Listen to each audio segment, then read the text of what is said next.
Hello everyone, welcome back to another collection video, and today we are doing the Planet of the Apes, as you can see here with the Planet of the Apes, the original movie on Laserdisc. Always loved this franchise, a bit of the history of how I actually got into it. Never started seeing the Planet of the Apes movies. I was somewhere around 3rd or 4th grade, somewhere in that area, and during the summer there was a Planet of the Apes marathon, and I had never seen any of these. This has been the very early 90s. And at that age, my parents had a thing where I had a set bedtime during the school year, a little different during the summer, and as sort of a special thing, I could pick one night during the summer where I didn't have a bedtime. I could stay up as late as I want and do whatever, just like a one-time thing. And during the afternoon, they started playing the first Planet of the Apes, and I absolutely loved it and decided this was going to be like right then and there, this is my night, I'm staying up, I'm watching all of them. And so I watched all the original movies in a marathon in the early 90s on TV, and that's how I first saw them. And afterwards they even aired the documentary. I was up till like 3 or 4 in the morning, I think, and watched the behind the scenes and just watched the whole thing and devoured it, and I've always enjoyed them ever since then, so from a young age. And they're great because you get so much more out of them returning to them as well. That's one thing that I think is good with these original Planet of the Apes films, and part of why I think they have such a lasting appeal is that with science fiction in general, I feel that frequently you have science fiction that is just sort of fun for the whole family. Some exciting fluff, maybe some very basic hero's journey type mythology and story structure, and it's not, without artistic merit, but there's no real depth. It's more just kind of fun for the family. And then other science fiction that is the exact opposite, where it focuses so much on the aspects of the human condition that it's exploring, or its messaging, or the artistic expression, that it kind of loses that all ages fun factor. It's more serious science fiction, and I feel like there are very few films and TV shows that capture both ends of that spectrum, as well as the Planet of the Apes, particularly the original series of films, and especially the just original film here, the Planet of the Apes. I feel that that's part of the draw, to where an adult can sit down and watch this and love it and understand everything that it's saying. But then, like young me, being in elementary school, that young age, you can sit down and your 6-year-old can watch it with you, and they might not get all of that quite yet, but they're in for a fantastic, fun adventure that still maybe makes them think and question some things they never thought of before. So I feel like that's part of the lasting appeal, at least in my mind, of the original Planet of the Apes films, is that they can appeal to everyone, different age groups and demographics, and I feel like they've never lost that. And this original one, to me, is really like the classic.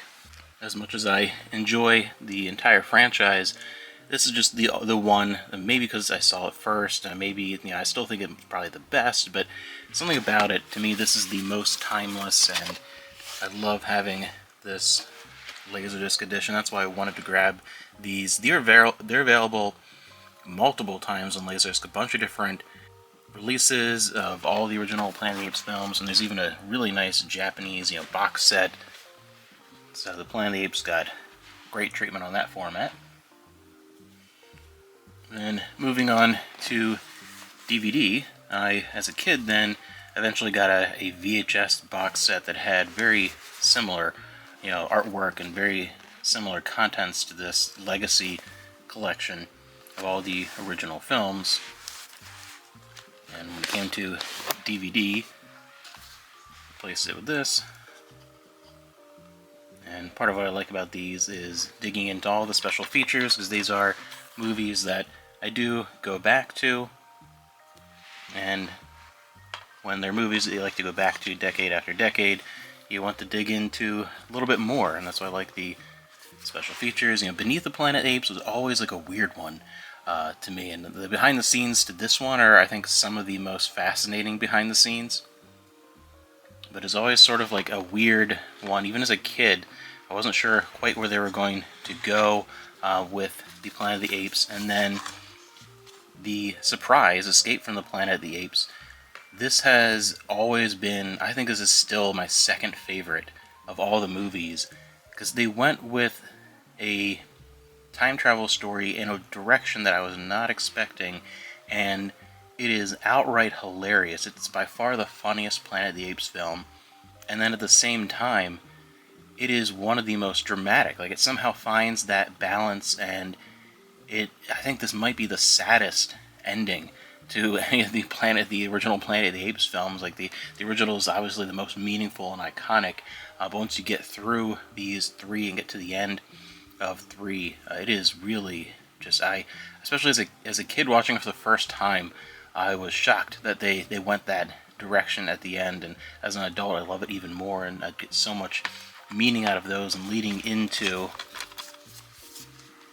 Conquest of the Planet of the Apes, which this is one that I really wish some of the original vision, like the original speech at the end, and just some of the aspects that made this, even the theatrical version of this, was a little too dark for what the audience expectations were at the time. And this is probably my second favorite behind the scenes, but after the second one, going into Conquest of the Planet of the Apes. But I love the build up from that.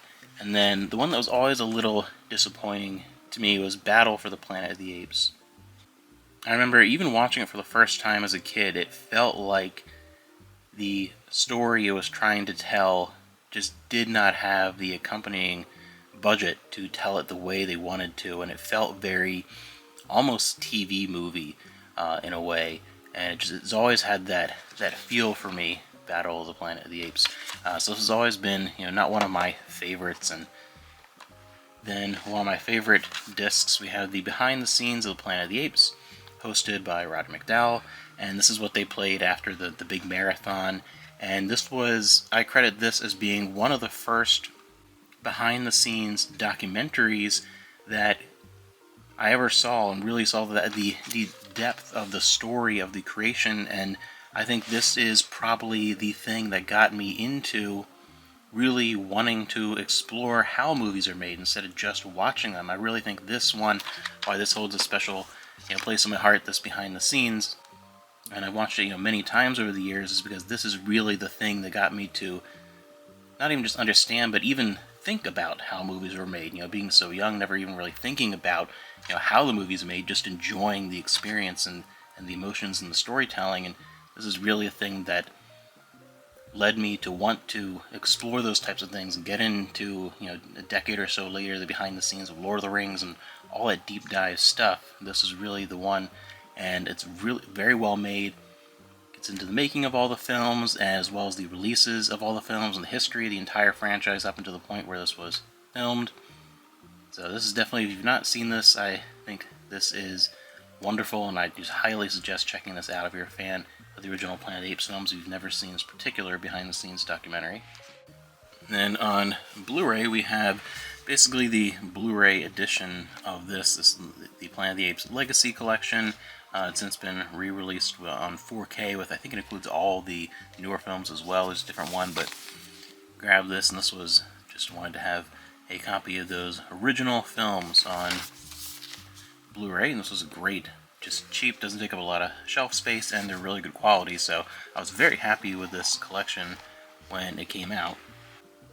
And the last thing for the original series of the Planet of the Apes, they came out with a 35th anniversary edition, this kind of shimmery silver of all the original films, and I stumbled upon years ago this copy of the first film, which is my favorite, and thought that was a cool one to add. I like having this different edition. And the other thing that is normally something that I wouldn't call a plus, it's something that I would prefer to watch a film in its original aspect ratio, and that's what we have with the Blu-ray and the DVD and things. But this is actually a full screen anniversary edition, and to me, I actually kind of liked that,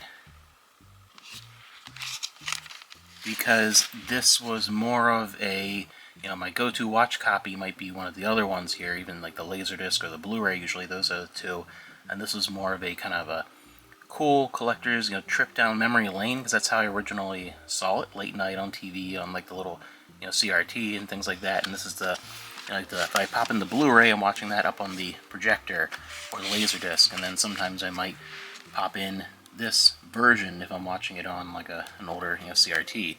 So that was kind of just a special thing that is more of a, I'll watch it for more of the purposes of a trip down memory lane rather than want to watch like one of the best quality versions.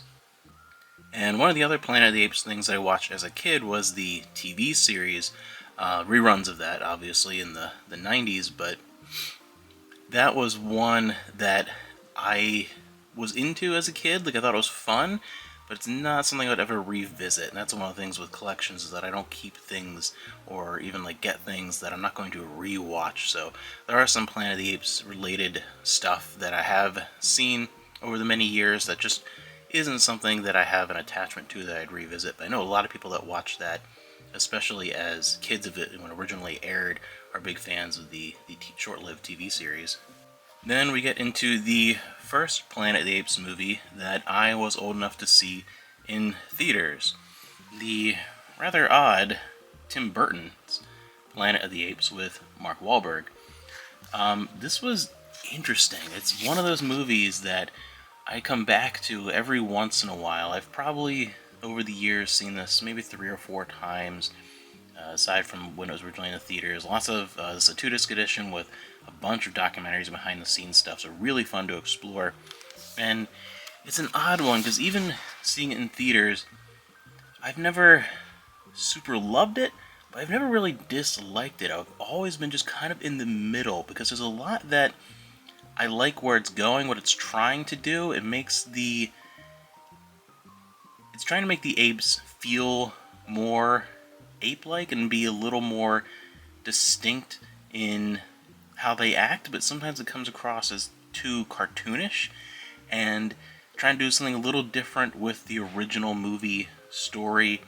And sometimes it works, sometimes it doesn't. It's the kind of movie that, after watching it, I love to watch this with someone. That was one of the better aspects of seeing it in the theaters, was watching it with a bunch of friends, and part of the fun was actually talking about it afterwards and really getting into what people liked or didn't like, and just kind of analyzing it, because it's such a weird movie where I felt like it was going for something that sometimes it reached and sometimes it didn't. It was such a bizarre, mixed final product. It was just an interesting thing, and that's part of what I like about it, just something different and a little bizarre. And after that experience, that's when I was kind of, I don't know if I want to watch these, when the newer movies were coming out, and I had not seen any of them in theaters, because I was like, I don't know, I love the original movies, watched them so many times. The last time to try to do another one, it was just kind of okay, and I don't know. So it wasn't until DVD that just a few years ago, even, really not that long ago, that I started watching the newer Planet of the Apes trilogy, and now we're getting another trilogy starting this year. And what do I think of these? Well, I'm going to be going to the theaters, which is not something I do much anymore, but going to the theaters when the new trilogy starts, because I really want to see them, because these were fantastic. I was shocked with how good they were. Rise, Dawn, and War. Visually, obviously, they are spectacular. Like, some of the best examples of quality CG, something that is not just done as a cheap replacement for practical effects, something that actually makes sense the way they used it, and the quality, especially in Dawn and War, is fantastic. And it wasn't something that was a focus. The spectacular visuals were not something that was the focus beyond the storytelling. They were just an asset to really make that storytelling come to life. And I thought it was a great idea to not just do a straight remake or reimagining of the first Planet of the Apes, but to start the story with Caesar, and to start sort of, basically, if you go by the timeline of the original films, starting a reimagining between the points of 3 and 4. Starting at that point, I thought that was really cool, to give it a totally different perspective, to see the story from a different starting point. It was a smart move, And Dawn and War in particular, like Arise was still really good, and I was shocked by how great this reimagining was working. And Andy Serkis, I think this is like the crowning achievement of him for enacting it before for performance. And overall, I mean, most of the performances are brilliant in these. But Dawn and War in particular, I can't decide which one of those two is my favorite because I love them both. These are really good movies. They were such a brilliant reimagining of the world of those original movies, and they were something that weren't trying to redo and replace the old ones, and they were their own thing and telling their own story, but still tied in enough that they weren't something completely alien to fans of the original movies. I think they did the right thing from the writing perspective, and the performances were fantastic, and visually it was just astounding from the technological aspects, so it all came together to be a really good package. And so I'm actually excited to see those newer movies, and these were a lot of fun. These are the kind of ones where just the standard, 3-disc DVD collection, this is kind of what I'm going to hold on to, because I'm assuming that once the new trilogy comes out, however long that's going to be, eventually there'll probably be a 6-movie Blu-ray set or something. 10 years from now, who knows? So for now, these are real, just fine copies for me. So that is the end of the Planet of the Apes collection, and I would love if you have your own collection video of Planet of the Apes stuff to check yours out, because I know there's lots of cool stuff out there. Lots of different editions with the head of Caesar with like Blu-rays inside and things like that, and another older one. There's crazy collector's editions of Planet of the Apes stuff out there. There's been so much. The community that fell in love with those original films is just an active, adoring fan base for so many decades that I love checking out other people's collections and seeing all the cool stuff that they have for Planet of the Apes.